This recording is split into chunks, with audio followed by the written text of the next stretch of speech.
The wind howled across the empty prairie as Samuel McKinnon pulled his coat tighter around his shoulders. The winter of 1885 had been brutal in Dakota Territory, and tonight was no different.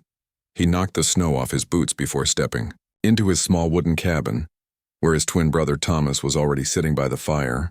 "Any luck with the fence repairs?" Thomas asked, looking up from the piece of wood he was whittling.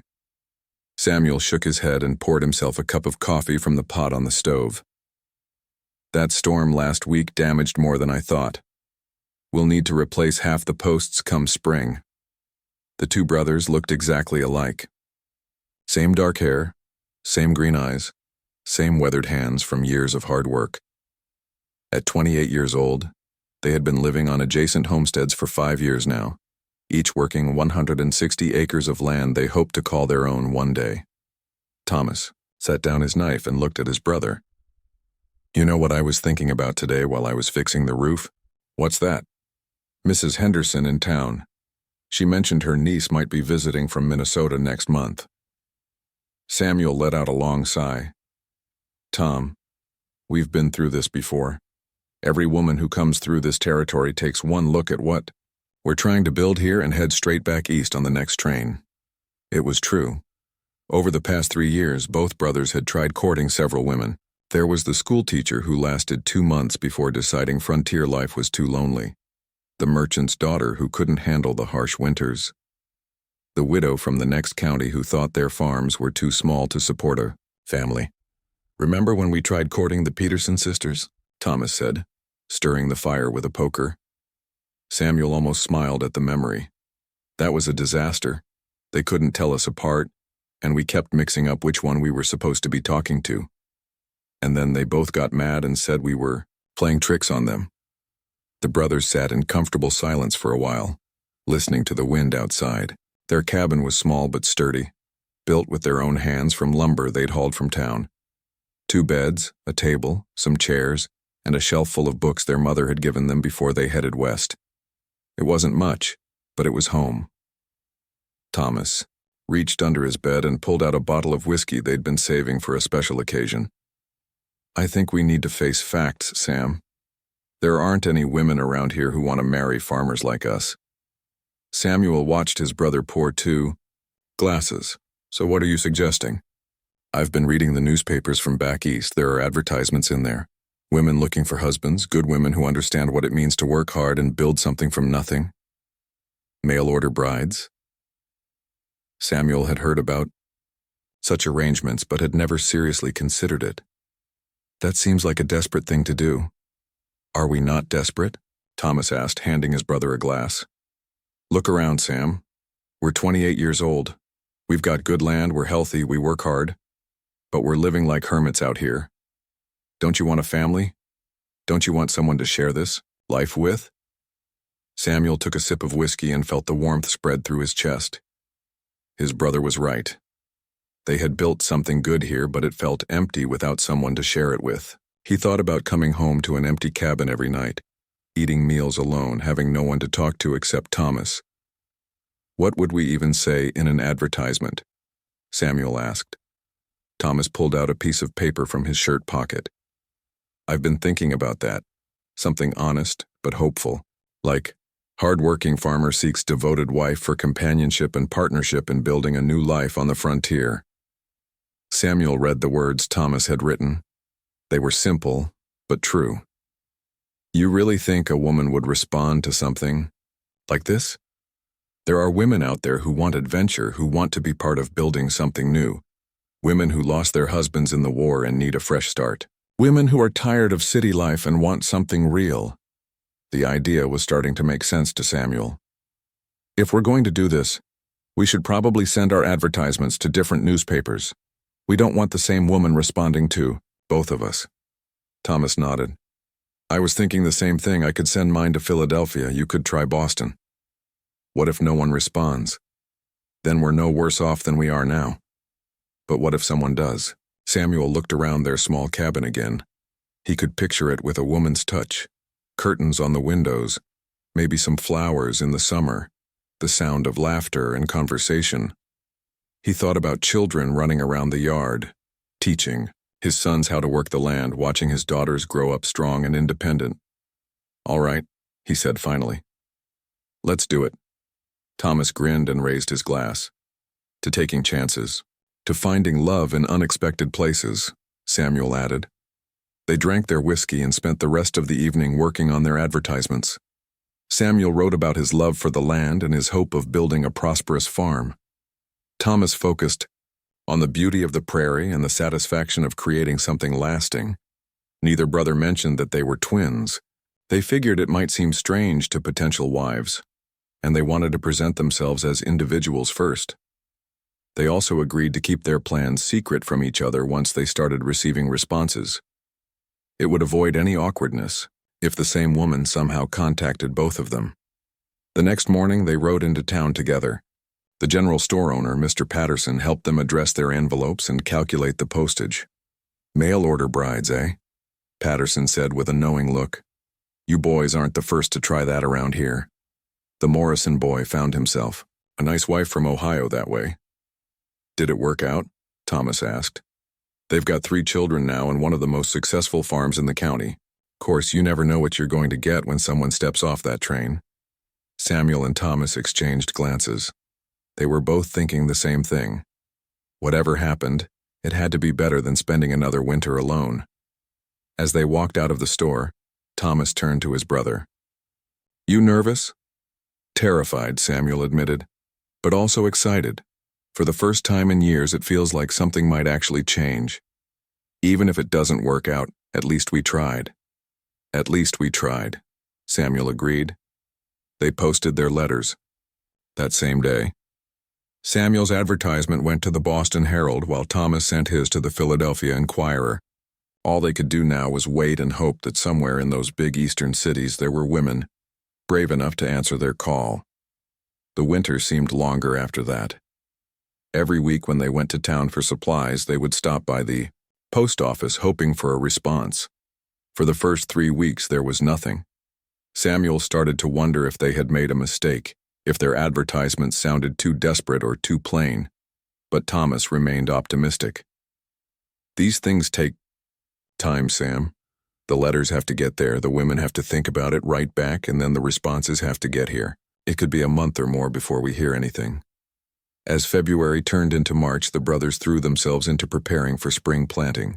They repaired equipment, ordered seeds, and made plans for expanding their crops.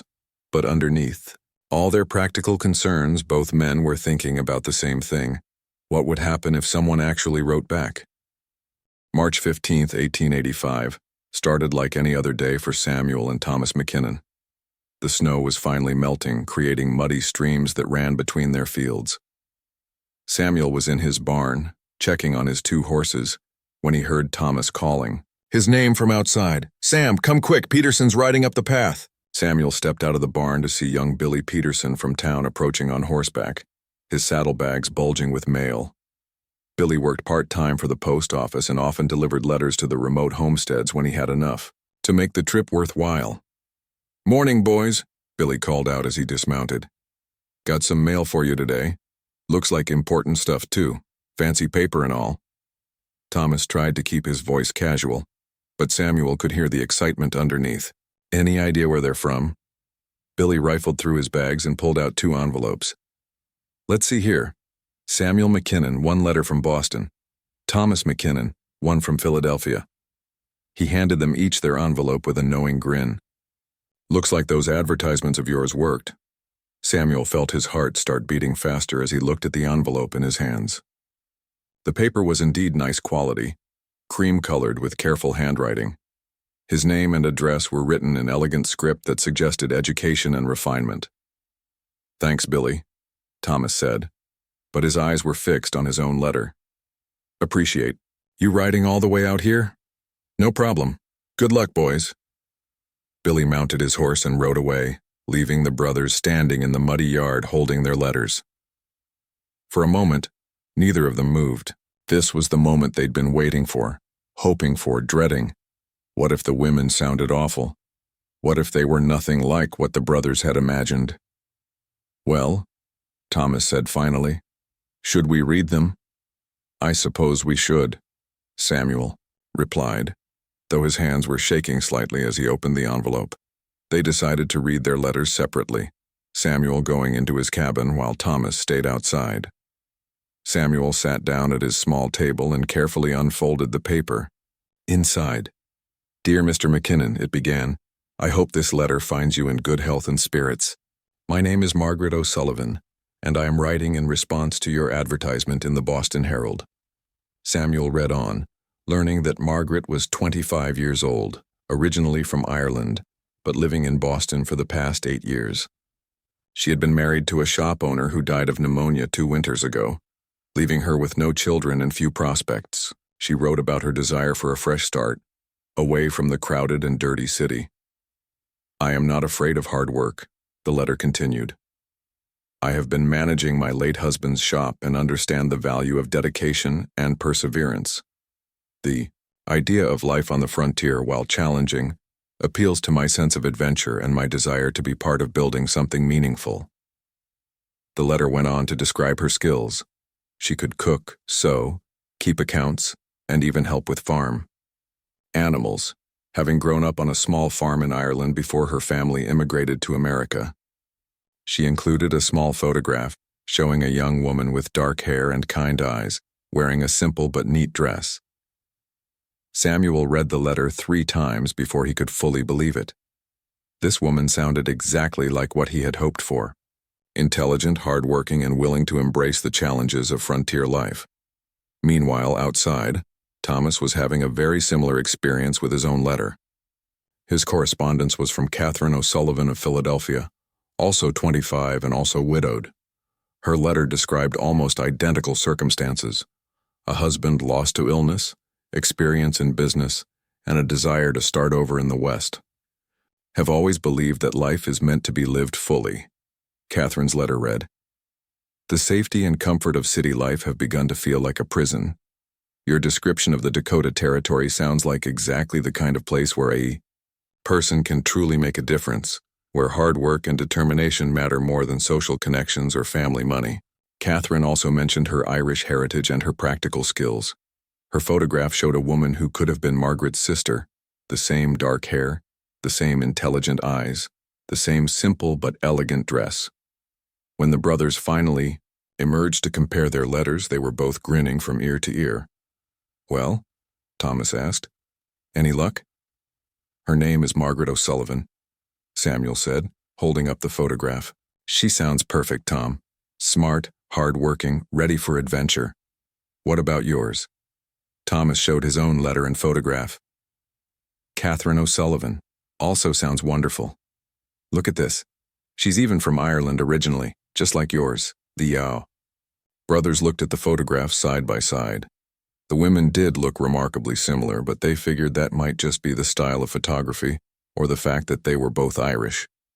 "O'Sullivan," Samuel mused. "That's interesting. Same last name." "Probably a common Irish name," Thomas said, "like how there are 3 different Smith families in town who aren't related." What the brothers didn't know was that Margaret and Catherine O'Sullivan were not just sharing a last name by coincidence. They were identical twin sisters who had been separated 5 years earlier, after their parents died in a carriage accident. Margaret had been taken in by their father's brother in Boston, who owned a small shop and needed help with the business. Catherine had gone to live with their mother's sister in Philadelphia, who worked as a seamstress and taught Catherine the trade. The sisters had maintained a secret correspondence, writing to each other every week and dreaming of the day they could be reunited. They had always been close, finishing each other's sentences and seeming to share thoughts. The separation had been difficult for both of them. When Margaret found Samuel's advertisement in the Boston Herald, she had written to Catherine immediately. By pure coincidence, Catherine had discovered Thomas's nearly identical advertisement in the Philadelphia Inquirer on the same day. "Can you believe this?" Margaret had written in her hurried letter to her sister. "A farmer in Dakota Territory, seeking a wife. He sounds honest and hardworking, and I think this might be the fresh start I've been praying for." Catherine's letter had crossed Margaret's in the mail. "The most amazing thing has happened. There's an advertisement from a farmer in Dakota Territory. He sounds wonderful, and I'm thinking of responding. Wouldn't it be wonderful if we could both find new lives in the same area? When the sisters realized they had both found advertisements from the Dakota Territory, they made a pact. They would both write to their respective farmers, and if both men seemed suitable, perhaps this was fate's way of bringing them back together. Neither sister mentioned the other in their initial letters, wanting to see how the men responded first. They also sent different photographs, taken on different days and in slightly different poses to avoid any suspicion. Back on the prairie, Samuel and Thomas spent the evening crafting their responses.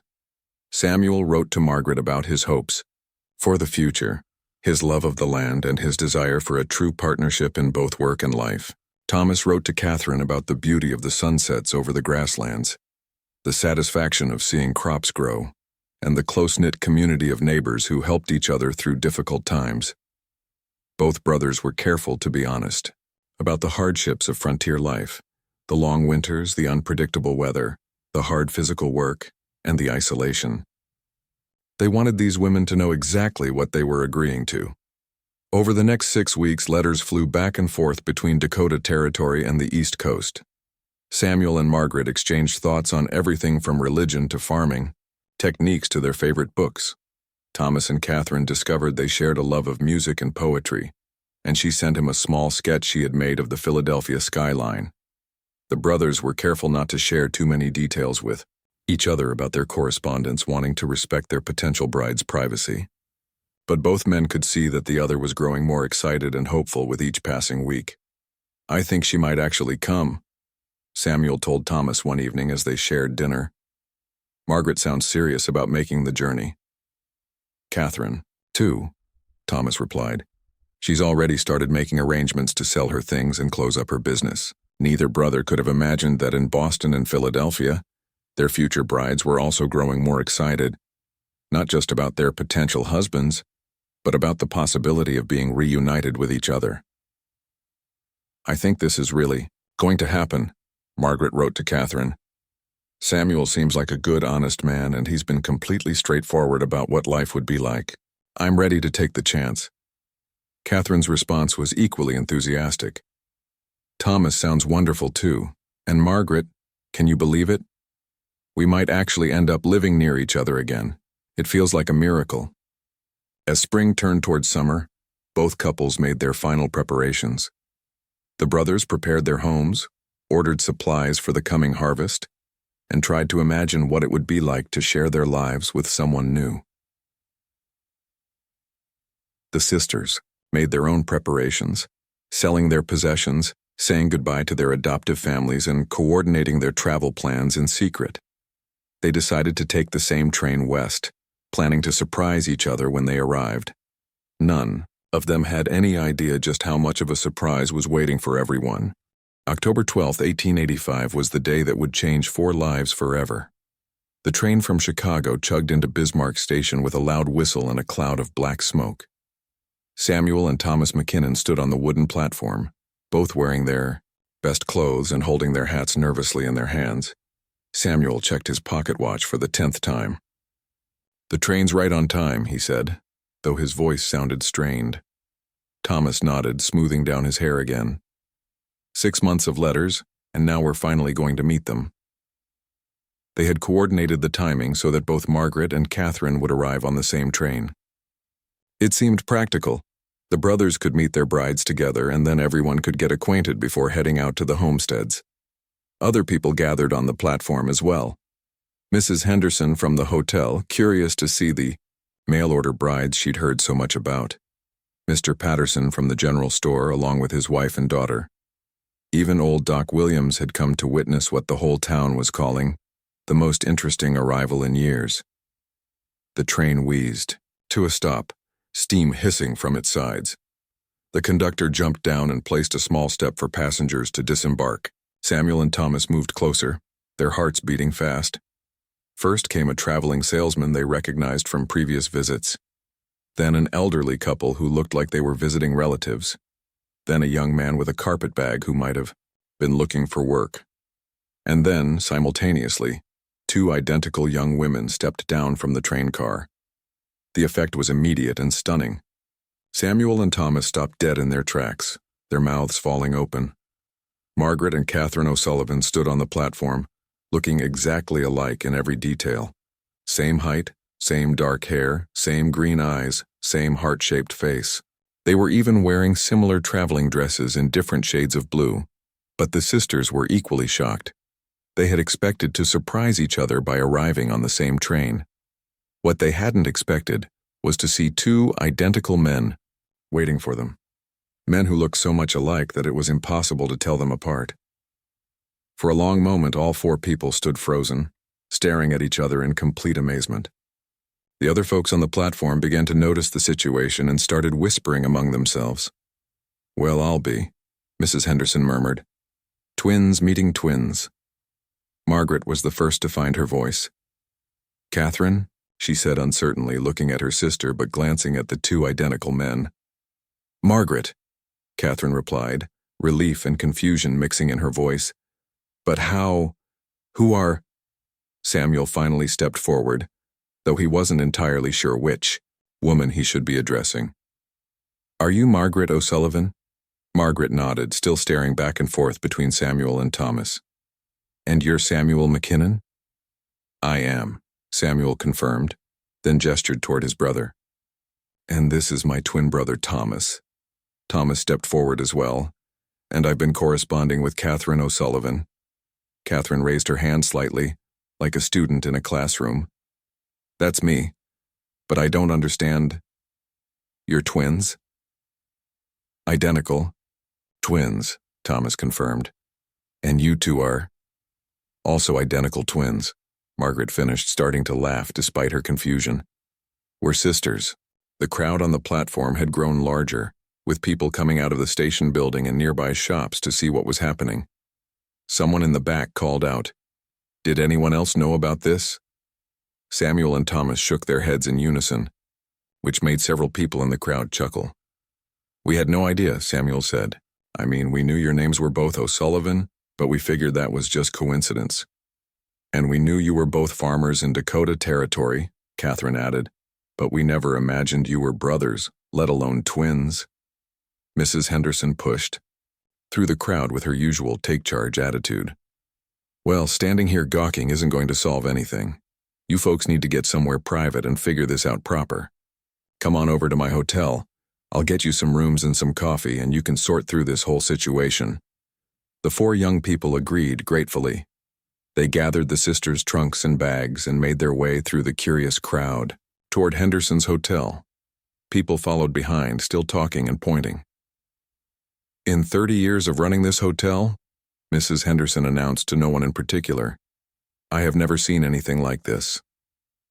Once they were settled in the hotel's small parlor with coffee and some of Mrs. Henderson's famous apple pie, the four began to piece together their story. "Catherine and I were separated 5 years ago when our parents died," Margaret explained. "I went to live with our uncle in Boston, and she went to our aunt in Philadelphia. We've been writing to each other every week since then," Catherine added. "We always hoped we'd find a way to be together again someday." Samuel set down his coffee cup and looked at his brother. "Tom and I have lived next to each other our whole lives. Our homesteads are right beside each other, and we built our cabins within shouting distance. When we decided to advertise for wives," Thomas continued, "we agreed to send our letters to different cities so we wouldn't be competing for the same woman. I chose Philadelphia, and Sam picked Boston." Margaret started to smile. "And when I found Samuel's advertisement, I wrote to Catherine right away to tell her about it. I thought it sounded like exactly the kind of fresh start I was looking for. And the same day, I found Thomas's advertisement and wrote to Margaret about it." Catherine laughed. "We both thought it might be fate bringing us a chance to live near each other again." "So you both knew you were twins when you wrote to us?" Thomas asked. The sisters nodded. "But we decided not to mention each other in our first letters," Margaret said.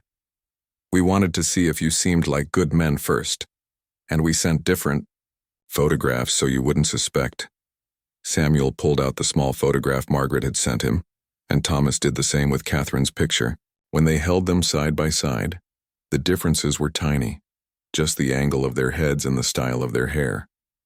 "We can usually tell each other apart," Thomas said, studying the photographs. "But in these pictures, It would be nearly impossible, Samuel finished. Mrs. Henderson, who had been listening from the kitchen doorway, came over with more coffee. So what are you folks going to do now? Seems like fate has played quite a trick on all of you. That was the question everyone was thinking, but no one had wanted to ask. The brothers had each been corresponding with and planning to marry specific women. But now that they were all together, the situation was much more complicated. Well, Margaret said slowly, we've all been honest with each other in our letters. Samuel, I feel like I know you from your writing, and you know me. The same is true for Catherine and Thomas. But now that we're here together, Catherine added, I have to admit I'm curious about both of you. I mean, you're identical, but you must be different people with different personalities. Samuel and Thomas looked at each other. They were thinking the same thing. They were curious about both sisters too. Maybe, Thomas suggested carefully, we could all spend some time together before making any final decisions. I mean, we're all here. We all seem to like each other. You mean court both of us? Margaret asked, raising an eyebrow. Not exactly, Samuel said quickly. More like, get to know each other as a group. See if the feelings we developed through letters are the same in person. Mrs. Henderson nodded approvingly. That sounds sensible. You folks have been through quite a surprise today. No need to make any hasty decisions. The group agreed to stay in town for a few days while they figured things out. Mrs. Henderson set the sisters up in a room together, and the brothers would stay in their usual spot when they came to town, the small room above Patterson's store. As the sun began to set over Bismarck, the four sat on the hotel's front porch, still trying to process the day's events. Other townspeople walked by, nodding politely, but clearly dying to know what was going to happen next. I keep thinking I'm going to wake up and this will all have been a dream, Catherine said, watching a group of children play in the street. If it is a dream, Margaret replied, it's the strangest one I've ever had. Samuel looked over at the sisters, then at his brother. You know what's funny? In all our letters we wrote about wanting partners and building a life out here, about wanting to be part of a community and a family. And now, Thomas added, we might actually have found both. The next few days would test that theory. The four would need to navigate their mixed-up attractions, figure out who truly belonged with whom, and decide whether this unexpected twist of fate was a blessing or a complication. But as they sat on that porch on their first evening together, watching the stars come out over the prairie, all four felt something they hadn't felt in years. The sense that they were exactly where they were supposed to be. Mrs. Henderson watched them from her kitchen window and smiled to herself. In all her years of running the hotel, she had seen plenty of unusual situations. But she had a good feeling about these four. Sometimes, she thought, the best things in life came from the most unexpected places. The next 2 weeks became the most unusual courtship period in Bismarck's short history. Samuel, Thomas, Margaret, and Catherine found themselves in a situation that none of the etiquette books had ever covered. How do you sort out relationships when identical twins are trying to court identical twins? Mrs. Henderson had become their unofficial chaperone and advisor, partly out of genuine concern, and partly because it was the most interesting thing that had happened in her hotel in years. Every morning, she would serve the four breakfast and watch as they tried to navigate their complicated feelings. The first challenge was simply telling each other apart. During their months of correspondence, Samuel had developed feelings for Margaret based on her letters, and Thomas had fallen for Catherine through their written exchanges. But in person, the sisters looked so much alike that the brothers constantly worried they were talking to the wrong woman. I have an idea, Margaret announced on their third day in town. She and Catherine had been talking privately in their room the night before. Catherine has a small scar on her left hand from when we were children. She fell and cut it on a broken jar. Catherine held up her hand, showing a thin white line across her palm. It's not very obvious, but if you look closely, you can see it. Thomas studied the scar, memorizing its exact location. That's helpful, but what if you're wearing gloves? Then you'll just have to pay attention to our personalities, Catherine said with a smile. We may look identical, but we're not the same person. This was true, and over the following days the brothers began to notice the differences. Margaret was slightly more outspoken, quicker to laugh, and had a habit of tilting her head when she was thinking. Catherine was more reserved at first meeting but warmed up quickly, and she had a way of finding the humor in any situation. But here's where things got complicated. As Samuel got to know both sisters better, he found himself drawn to Catherine's quiet strength and gentle wit. Meanwhile, Thomas discovered that Margaret's bold spirit and quick intelligence appealed to him more than he had expected. The problem was that their original correspondence had been with the opposite sisters. The situation became even more complex, because the sisters were having their own confusing feelings. Margaret, who had been writing to Samuel, found herself charmed by Thomas's thoughtful questions and his genuine interest in her opinions. Catherine, who had corresponded with Thomas, was attracted to Samuel's steady confidence and his stories about life on the frontier. Neither couple wanted to hurt the other's feelings, so for several days, everyone tried to stick with their original pairings. This led to some awkward moments. On their 5th day in town, Samuel took Margaret for a walk around Bismarck while Thomas and Catherine visited the general store. Samuel tried to recapture the connection he had felt through their letters, but something felt off. "In your letters, you mentioned loving poetry," Samuel said as they walked past the small school building. "Do you still read much?" Margaret looked confused for a moment. "Poetry? I don't recall writing much about that. I mean, I enjoy it, but it was never something I was passionate about." Samuel realized his mistake. It had been Catherine who had written to Thomas about poetry, not Margaret who had written to him. The months of correspondence had gotten mixed up in his mind, now that he was trying to match letters to faces. Meanwhile, at Patterson's store, Thomas was having a similar problem with Catherine. "I remember you mentioning your skill with keeping shop accounts," Thomas said as they looked at some fabric. "I was impressed by how you handled your late husband's business." Catherine smiled politely, but there was confusion in her eyes. Actually, that was Margaret who managed a shop. "I worked as a seamstress with my aunt, though I certainly learned about managing money and dealing with customers." Thomas felt his face turn red. He had been thinking of Margaret's letters while talking to Catherine. When they all met back at the hotel for dinner, the awkwardness was obvious to everyone, including Mrs. Henderson. "You folks look like you've been trying to solve a difficult puzzle," she observed as she served them roast chicken and potatoes. "That's exactly what it feels like," Margaret said with a sigh. "We're all getting confused about who wrote what, to whom." Mrs. Henderson sat down at their table, something she rarely did with guests. "Can I give you some advice? Stop worrying about those letters for a while. You're all here now, in person.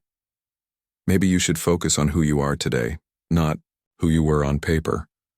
Her words made sense, but they also made the situation more complicated. If they stopped trying to match up their correspondence, they might discover that their real attractions weren't what they had expected. The turning point came a few days later, during what almost became a disaster. The brothers had planned to take the sisters on a picnic by the river. Samuel intended to spend time with Margaret while Thomas got to know Catherine better. But when they arrived at the picnic spot, Samuel approached the wrong sister. "Margaret," he said, taking what he thought was Margaret's hand. "I wanted to talk to you about something important," but it was actually Catherine he was speaking to. At the exact same moment, Thomas approached the other sister, thinking she was Catherine. "Catherine," Thomas said, "I've been hoping for a chance to speak with you privately." But he was talking to Margaret. Both men were about to propose to the wrong women. Fortunately, the sisters had developed a signal system. When Catherine saw that Samuel was about to propose to her instead of Margaret, she quickly pressed her sister's arm 3 times, their childhood signal for, "Help me." Margaret immediately understood and cleared her throat loudly. "Actually," she said, "I think there might be some confusion here." The brothers stopped mid-sentence and looked around, suddenly realizing their mistake. "Oh no," Samuel said, dropping Catherine's hand. "I'm so sorry, I thought—" "It's all right," Catherine said kindly. "But I think this proves we need to be more honest about something." The 4 sat down on their picnic blanket and Catherine continued. "Samuel, you were about to propose to me, but I don't think your heart was really in it, and I don't think mine was either." Samuel looked relieved. You're right. Catherine, you're a wonderful woman, but you feel more connected to Margaret? Catherine finished. And Margaret, I think you've been drawn to Thomas, haven't you? Margaret nodded, looking embarrassed. I didn't want to say anything because I knew we had all been corresponding with different people. But yes, I have been. Thomas looked at Samuel, then at both sisters. So what you're saying is that we've all developed feelings for the opposite person from who we originally wrote. To? That's exactly what I'm saying, Catherine replied. Mrs. Henderson, who had been watching from a distance to make sure they were safe, chose that moment to approach with a basket of extra food. How's the picnic going? She asked cheerfully. Then, noticed their serious expressions. Oh dear, what's happened now? Margaret explained the situation and Mrs. Henderson began to laugh. Well, if that isn't the most ridiculous thing I've ever heard, she said, settling down on a corner of the blanket. You folks have been trying so hard to stick to your original plans that you've been fighting against your own hearts. But what about our letters? Thomas asked. All those months of correspondence? Those letters brought you together, Mrs. Henderson pointed out, but they were just the beginning. Now you're here getting to know each other as real people. There's nothing wrong with discovering that your feelings have grown in a different direction. Samuel looked at Catherine, then at Margaret, then at his brother. So if we're all honest about our feelings, it sounds like I should be courting Margaret, and Thomas should be with Catherine. Which is the complete opposite of our original correspondence, Thomas added. But it feels right, Margaret said quietly. Doesn't it? Catherine nodded. It does to me. The brothers agreed, and suddenly the tension that had been building for days seemed to lift. They spent the rest of the picnic getting to know their new partners, and for the first time since arriving in Bismarck, everything felt natural and easy. But their courtship confusion wasn't quite over yet. The townspeople had been following their story with great interest, and many had placed bets on how things would work out. When word got around that the couples had switched partners, it caused quite a stir. I had $5 on Samuel marrying the one who came from Boston, complained Mr. Patterson. Now how am I supposed to keep track? Dr. Williams, who had bet on the couples staying with their original correspondence, argued that the switch didn't count. A deal's a deal, he said. If they're changing partners now, all bets should be off. The whole situation became so confusing that Mrs. Henderson finally put a stop to the betting. These are real people with real feelings, she announced to the gathered crowd. This isn't a horse race. For Samuel, Thomas, Margaret, and Catherine, the resolution of their courtship confusion brought a new kind of happiness. They were finally free to follow their hearts instead of trying to live up to letters they had written months ago to people they had never met. As they spent their remaining days in town, they began to make plans for their future together. But, first, they had one more important decision to make: when and how to get married. The sisters had always dreamed of a double wedding, and the brothers. The week spent at the McKinnon homesteads was a revelation for everyone involved. Margaret and Catherine got their first real taste of frontier life, while Samuel and Thomas discovered what it was like to share their daily routines with companions who truly understood and appreciated their work. The brothers' cabins were simple but well built, separated by about 100 yards of prairie grass. Each had a main room with a kitchen area, a bedroom, and a small loft for storage. The sisters were impressed by how neat and organized everything was. For two bachelors, you keep house pretty well, Margaret observed as she helped Samuel prepare dinner their first evening. Samuel smiled, stirring a pot of stew. We learned early that if you don't stay organized out here, you can get into trouble fast. Plus, we were hoping to have wives someday, so we wanted to make sure we knew how to run a proper household. Meanwhile, in Thomas's cabin, Catherine was examining the small collection of books on his shelf. You have quite a library for someone living so far from town. Reading helps pass the long winter evenings, Thomas explained, and I always hoped to share these books with someone who would appreciate them. Over the following days, the four fell into a comfortable routine. The sisters helped with cooking and mending, while learning about caring for livestock and maintaining the farm equipment. The brothers taught them about reading weather patterns, planting crops, and the dozens of skills needed to survive on the frontier. But more importantly, they all learned about each other's personalities, hopes, and dreams. Margaret discovered that Samuel was quietly funny, with a dry sense of humor that made her laugh unexpectedly. He was also incredibly reliable. When he said he would do something, it got done. She found herself drawn to his steady strength and his genuine respect for her opinions. Catherine learned that Thomas was more thoughtful and philosophical than his letters had revealed. He loved to sit on his porch in the evenings and talk about everything from astronomy to politics to their plans for the future. She appreciated how he listened to her ideas and took them seriously. Samuel was impressed by Margaret's quick mind and her willingness to tackle any challenge. She wasn't afraid to get her hands dirty, and she had excellent instincts about farming and animals. More than that, she seemed to genuinely love the wide-open spaces and the sense of freedom the frontier provided. Thomas found himself captivated by Catherine's gentle wisdom and her ability to find beauty in simple things.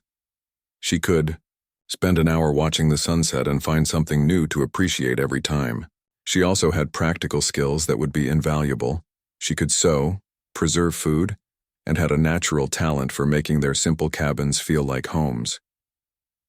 By the end of the week, it was clear to everyone that the switched pairings were perfect. Samuel and Margaret complemented each other beautifully, while Thomas and Catherine seemed to share the same soul. On their last evening before returning to town, the four sat together on Samuel's porch, watching the stars come out over the endless prairie. "I have something to say," Margaret announced, her voice slightly nervous. "Catherine and I have been talking, and we want you to know that we're both ready to stay, if you'll have us." Samuel reached for her hand. "Are you sure? This life isn't easy, especially for women used to city conveniences." "We're sure," Catherine said firmly. "This feels like home in a way Boston and Philadelphia never did." Thomas looked at his brother, then at both sisters. "In that case, I think it's time. We made this official. Samuel?" Samuel nodded and stood up, pulling Margaret to her feet. "Margaret O'Sullivan, these past weeks have been the happiest of my life. Will you marry me?" "Yes," Margaret replied without hesitation, throwing her arms around his neck. At the same time, Thomas was getting down on one knee in front of Catherine. "Catherine O'Sullivan, I know we haven't known each other long, but I can't imagine my life without you. Will you be my wife?" "Of course I will," Catherine said, pulling him to his feet and kissing him. The four embraced together, laughing and crying at the same time. After all the confusion and mix-ups, they had found their way to exactly where they belonged. Mrs. Henderson was delighted when they returned to town with their news. "I knew it," she declared. "From the moment I saw you all standing on that platform." Looking confused, I had a feeling this would work out. The preparations for the double wedding began immediately. The sisters had very few possessions, but the whole town pitched in to help. Mrs. Patterson donated fabric for wedding dresses, while her daughter and several other women helped with the sewing. The men built extra tables for the reception, and families contributed food for the celebration. Dr. Williams, who served as the town's part-time preacher, agreed to perform the ceremony. "In 30 years of marrying people," he said, "this will definitely be the most memorable wedding I've ever done." The ceremony was set for November 15, 1885, giving everyone time to prepare and allowing the couples a few more weeks to be absolutely certain of their decision. The night before the wedding, Margaret and Catherine sat up late in their hotel room, talking about their incredible journey. "Do you ever wonder what would have happened if we hadn't both found those advertisements?" Catherine asked, braiding her sister's hair. "I try not to think about it," Margaret replied. "It's too frightening to imagine. We might have spent our whole lives separated, never finding love, never building the family we both wanted. Instead, we get to be together and married to wonderful men who are best friends. Identical twin sisters married to identical twin brothers," Margaret mused. "Our children are going to have the most confusing family tree in history." They both laughed, but it was a happy confusion they were looking forward to. The wedding day dawned clear and cold with a light snow falling that made the whole town look like a winter wonderland. The ceremony was held in the schoolhouse, which was the largest building in Bismarck, and every single resident of the town attended. Margaret wore a dress of cream-colored wool with lace trim, while Catherine chose pale blue silk. The brothers had ordered matching suits from the catalog, though Thomas wore a blue tie to match Catherine's dress, and Samuel chose cream to complement Margaret's gown. Dr. Williams had prepared a special ceremony for the unusual occasion. "We are gathered here today to witness something remarkable," he began. "Two sets of twins, brought together by fate, correspondence, and a fair amount of confusion, have found love in the most unexpected way." The crowd chuckled, remembering all the mix-ups of the past month. "Samuel McKinnon, do you take Margaret O'Sullivan to be your lawfully wedded wife, to love and cherish in good times and bad, in sickness and health, for as long as you both shall live?" "I do," Samuel said firmly, looking into Margaret's eyes. "Margaret O'Sullivan, do you take Samuel McKinnon to be your lawfully wedded husband, to love and cherish in good times and bad, in sickness and health, for as long as you both shall live?" "I do," Margaret replied, her voice strong and clear. The same vows were repeated for Thomas and Catherine, and then Dr. Williams made his final pronouncement. "By the power vested in me by the territory of Dakota, I now pronounce you husband and wife, and husband and wife. Gentlemen, you may kiss your brides." The celebration that followed lasted well into the night. The entire town had contributed to a feast that included roast beef, turkey, fresh bread, vegetables preserved from the summer harvest, and 3 different wedding cakes baked by the town's best cooks. Old Mr. Peterson brought out his fiddle, and there was dancing until nearly midnight. The couples took turns dancing with each other, then switched partners, leading to much laughter and good-natured confusion from the crowd. "I still can't tell which one is which," complained Mrs. Patterson, trying to keep track of who was dancing, with whom. "Does it matter?" asked her husband. "They're all family now." As the evening wound down, the 2 couples prepared to return to their homesteads to begin their married lives. But first, Mrs. Henderson had one final surprise. "You folks have given this town the most excitement we've had in years," she announced. "So we all got together and decided you needed a proper wedding present." She led them outside where a brand new wagon waited, loaded with supplies. There were tools, fabric, seeds for spring planting, preserves and dried goods, and even a few luxury items like coffee and sugar. "This is from all of us," Mrs. Henderson said, a way of saying welcome to the family. Margaret and Catherine were moved to tears by the generosity of their new community. They had expected to face the challenges of frontier life alone with their husbands, but instead they had found an entire town ready to support them. The 2 couples rode home together under a sky full of stars, their wagon wheels crunching through the light snow. When they reached the point where the path divided toward their separate homesteads, they paused for a moment. "This is really happening," Thomas said, looking around at his brother and sister-in-law. "The 4 of us starting our lives together," Samuel added. "Not just the 4 of us," Margaret pointed out, looking back toward town. "We have a whole community now, people who care about us and want to see us succeed." Catherine squeezed Thomas's hand. "And someday, hopefully, we'll have children running back and forth between these 2 houses. They'll never be able to figure out which uncle is which," Thomas laughed.